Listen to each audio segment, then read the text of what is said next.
With Doubtnut, get instant video solutions to all your maths, physics, chemistry, and biology doubts. Just click the image of the question, crop the question, and get instant video solution. Download Doubtnut app today. देखो जी इतने question दिता गया if 1 omega square are cube root of unity and n is a positive integer then 1 plus omega power n plus omega power 2n equal to 3 when n is multiple of 3 0 when n is not a multiple of 3 मतलब कि question कह रहा है कि जे 1 plus omega ਦੀ power n plus omega ਦੀ power 2n ਦੇ ਵਿੱਚ n ਜਿਹੜਾ ਹੈ ਉਹ ਮਲਟੀਪਲ ਹੋਇਆ ਜੇ 3 ਦਾ ਤਾਂ ਇਹਦੀ ਵੈਲਿਊ ਜਿਹੜੀ ਹੈ ਉਹ 3 ਆਊਗੀ ਇਫ ਅਗਰ ਇਹੋ ਜਿਹਾ ਹੋਏਗਾ ਤਾਂ ਤੇ ਅਗਰ ਇਹ 3 ਦਾ ਮਲਟੀਪਲ ਨਹੀਂ ਹੋਇਆ ਤਾਂ ਇਹਦੀ ਵੈਲਿਊ ਆਏਗੀ 0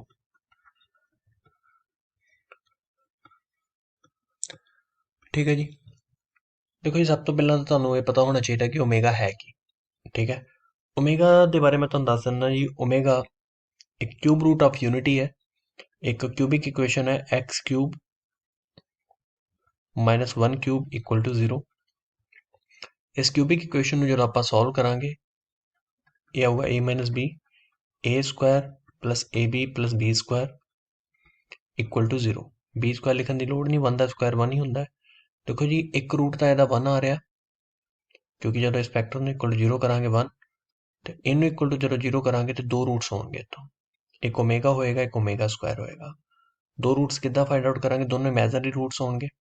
ਇਸ ਕੁਆਡਰੇਟਿਕ ਨੂੰ ਜਦੋਂ ਆਪਾਂ ਇਕੁਅਲ ਟੂ 0 ਕਰਾਂਗੇ ਤਾਂ ਸ਼੍ਰੀ ਦਾ ਰਚਾ ਫਾਰਮੂਲਾ ਲਗਾਵਾਂਗੇ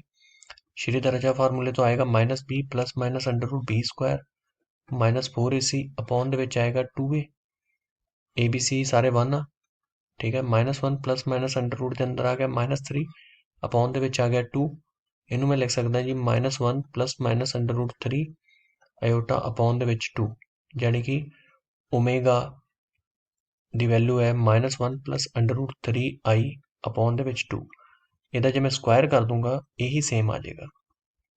ਜਿਹੜਾ ਕਿ ਓਮੇਗਾ ਸਕੁਆਇਰ ਜਿਹਨੂੰ ਮੈਂ ਮੰਨਿਆ ਜੇ ਓਮੇਗਾ ਦਾ ਮੈਂ ਸਕੁਆਇਰ ਕਰ ਦੂੰਗਾ ਇਹ ਆਏਗਾ ਤਾਂ ਓਮੇਗਾ ਸਕੁਆਇਰ ਤੇ 1 1 ਤਾਂ ਹੀ ਮੈਂ ਇਹਦਾ ਓਮੇਗਾ ਦਾ ਜਦੋਂ ਆਪਾਂ ਸਕੁਆਇਰ ਕਰਾਂਗੇ ਤੇ ਇਹ ਆ ਰਿਹਾ ਐਸੇ ਕਰਕੇ ਆਪਾਂ ਇਹਦੀ ਵੈਲਿਊ ਇਕੁਅਲ ਲਿਖਤੀ ਓਮੇਗਾ ਸਕੁਆਇਰ ਦੇ ਠੀਕ ਹੈ ਜੀ ਤੇ ਦੇਖੋ ਜੀ ਓਮੇਗਾ ਇਹਦਾ ਇੱਕ ਰੂਟ ਹੈ ਜਿਵੇਂ ਮੈਂ ਤੁਹਾਨੂੰ ਦੱਸਿਆ ਉਸ ਕਿਊਬਿਕ ਦਾ ਇੱਕ ਰੂਟ ਕੀ ਹੈ ਓਮੇਗਾ ਤਾਂ ਓਮੇਗਾ ਜੇ ਇਹਦਾ ਰੂਟ ਹੈ ਤਾਂ ਓਮੇਗਾ ਇਹਨੂੰ ਸੈਟੀਸਫਾਈ ਕਰੇਗਾ ਯਾਨੀ ਕਿ ਇੱਥੇ x ਦੀ ਜਗ੍ਹਾ ਤੇ ਓਮੇਗਾ ਪੁੱਟ ਕਰ ਦੋਗੇ ਤਾਂ ਓਮੇਗਾ ਕਿਊਬ ਦੀ ਵੈਲਿਊ ਕੀ ਆ ਜਾਏਗੀ 1 ਆ ਜਾਏਗੀ ਤੇ ਹੁਣ ਜਿਹਨੇ ਤਿੰਨੋਂ ਰੂਟਸ ਤੁਸੀਂ ਫਾਈਂਡ ਆਊਟ ਕੀਤੇ ਆ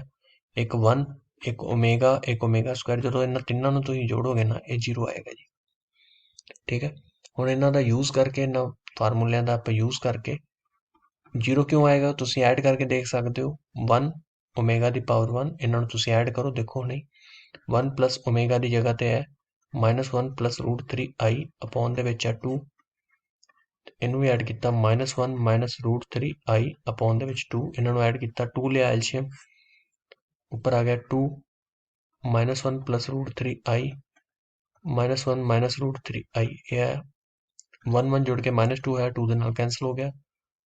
ਰੂਟ 3i ਕੈਂਸਲ ਹੋ ਗਿਆ 0 ਹੀ ਆ ਰਿਹਾ ਦੇਖ ਲਓ ਜੀ ਠੀਕ ਹੈ ਤੇ ਇੱਥੋਂ ਇੱਕ ਪੁਆਇੰਟ ਬਹੁਤ ਹੀ ਕਲੀਅਰ ਹੋ ਜਾਂਦਾ ਹੈ ਕਿ 1 ਪਲਸ ਓਮੇਗਾ ਸਕੁਆਇਰ ਜਿਹੜਾ ਹੈ ਉਹ ਕੀ ਆਏਗਾ 0 ਹੀ ਆਏਗਾ ਤੇ ਜ਼ਰੂਰੀ ਨਹੀਂ 1 ਪਲਸ ਓਮੇਗਾ ਸਕੁਆਇਰ ਹੀ 0 ਆਏਗਾ ਜੇ ਮੰਨ ਲਓ ਇੱਥੇ ਓਮੇਗਾ ਦੀ ਪਾਵਰ 3 ਇੱਥੇ ਮੈਂ ਮਲਟੀਪਲਾਈ ਕਰ ਦਿੰਦਾ ਓਮੇਗਾ ਦੀ ਪਾਵਰ 3 ਨਾਲ ਜਿਹੜਾ ਧਿਆਨ ਨਾਲ ਸਮਝੋ ਇਸ ਗੱਲ ਨੂੰ ਤੇ ਇਹ ਆ ਜਾਏਗਾ ਇਹਦੀ ਵੀ ਵੈਲਿਊ 0 ਹੀ ਆਏਗੀ ਉਹਦਾ ਕਾਰਨ ਕੀ ਹੈ ਕਿਉਂਕਿ ਓਮੇਗਾ ਦੀ ਪਾਵਰ 3 ਇੱਥੋਂ ਕਾਮਨ ਆ ਜਾਏਗਾ ਅੰਦਰ ਆ ਜਾਏਗਾ 1 ਪਲਸ ਓਮੇਗਾ ਸਕੁਆਇਰ ਠੀਕ ਹੈ ਇੱਥੇ 5 ਹੋਏਗਾ ਜੀ ਤੇ ਇੱਥੇ ਓਮੇਗਾ ਕਿਊਬ ਨਾਲ ਮਲਟੀਪਲਾਈ ਕੀਤਾ ਹਾਂਜੀ ਇੱਥੇ 5 ਮਲਟੀਪਲਾਈ ਪਾਵਰ ਐਡ ਹੋ ਜਾਂਦੀ ਹੈ ਨਾ ਹਾਂਜੀ ਤਾਂ ਇੱਥੇ ਮੈਂ ਇਹ ਵੀ ਪ੍ਰੂਫ ਕਰ ਸਕਦਾ ਕਿ ਓਮੇਗਾ ਦੇ ਪਾਵਰ ਜਿਹੜੀ 3 ਦਾ ਮਲਟੀਪਲ ਹੋਣਗੇ ਤਾਂ ਵੈਲਿਊ ਕੀ ਆਏਗੀ ਜਦੋਂ ਓਮੇਗਾ ਦੀ ਪਾਵਰਸ 3 ਦਾ ਮਲਟੀਪਲ ਹੋਣਗੇ ਜਿਵੇਂ ਕਿ ਇੱਥੇ ਆ ਤਾਂ ਉਦੋਂ ਵੈਲਿਊ ਕੀ ਆਏਗੀ 3 ਆਏਗੀ ਠੀਕ ਹੈ ਕਿਉਂਕਿ ਇੱਕ ਤਾਂ 1 ਹੈ ਇੱਕ ਓਮੇਗਾ ਦੀ ਪਾਵਰ 3 ਹੈ ਇੱਕ ਹੋ ਸਕਦਾ ਓਮੇਗਾ ਦੀ ਪਾਵਰ 6 ਹੋਵੇ ਜਿੱਦਾਂ ਕਿ ਮੈਂ ਤੁਹਾਨੂੰ ਦੱਸਿਆ ਆਲਰੇਡੀ ਕਿ ਓਮੇਗਾ ਦੀ ਪਾਵਰ ਜਦੋਂ 3 ਮਿਲ ਜਾਏਗੀ ਨਾ ਉਹਦੀ ਵੈਲਿਊ 1 ਹੋਏਗੀ ਓਮੇਗਾ ਦੀ ਪਾਵਰ 6 ਦੀ ਵੈਲਿਊ ਵੀ 1 ਹੋਏਗੀ ਇਹਨਾਂ ਤਿੰਨਾਂ ਨੂੰ ਜਦੋਂ ਆਪਾਂ ਜੋੜਾਂਗੇ 3 ਆ ਜਾਏਗਾ ਇੱਥੇ ਤੁਸੀਂ ਦੇਖ ਸਕਦੇ ਹੋ ਇੱਥੇ ਵੀ ਇਹੀ ਲਿਖ ਸਕਦੇ ਹਾਂ ਠੀਕ ਹੈ ਤੇ ਓਮੇਗਾ ਦੀ ਪਾਵਰ 3m ਜੇ 3 ਦਾ ਮਲਟੀਪਲ ਉਹਦੀ ਵੈਲਿਊ 1 ਹੁਣ ਕੋਈ ਵੀ ਵੈਲਿਊ ਹੋਏਗੀ ਜਿਹੜਾ 3 ਦਾ ਮਲਟੀਪਲ ਹੋਏਗੀ ਪਾਵਰ 'ਚ ਉਹਦੀ ਵੈਲਿਊ 3 ਆਏਗੀ। ਤਾਂ ਇਦਾਂ ਆਪਾਂ ਦੋਨੋਂ ਕੰਡੀਸ਼ਨਸ ਪ੍ਰੂਵ ਕਰ ਦਿੱਤੀਆਂ ਕਿ ਜੇ ਮੰਨ ਲਓ 3 ਦਾ ਮਲਟੀਪਲ ਹੋਏਗਾ, ਠੀਕ ਹੈ, ਤਾਂ ਇਹਦੀ ਵੈਲਿਊ ਕੀ ਆਏਗੀ, ਓਮੇਗਾ ਦੀ ਪਾਵਰ ਜੇ 3 ਦਾ ਮਲਟੀਪਲ ਹੋਏਗੀ ਤਾਂ ਵੈਲਿਊ 3 ਆਏਗੀ, ਅਦਰਵਾਈਜ਼ ਵੈਲਿਊ 0 ਆਏਗੀ। ਉਮੀਦ ਹੈ ਜੀ ਤੁਹਾਨੂੰ ਕੁਐਸਚਨ ਸਮਝ ਆਇਆ ਹੋਵੇਗਾ। ਬਹੁਤ ਬਹੁਤ ਧੰਨਵਾਦ। For class 6 to 12, IIT JEE and NEET level. Trusted by more than 5 crore students. Download Doubtnut app today.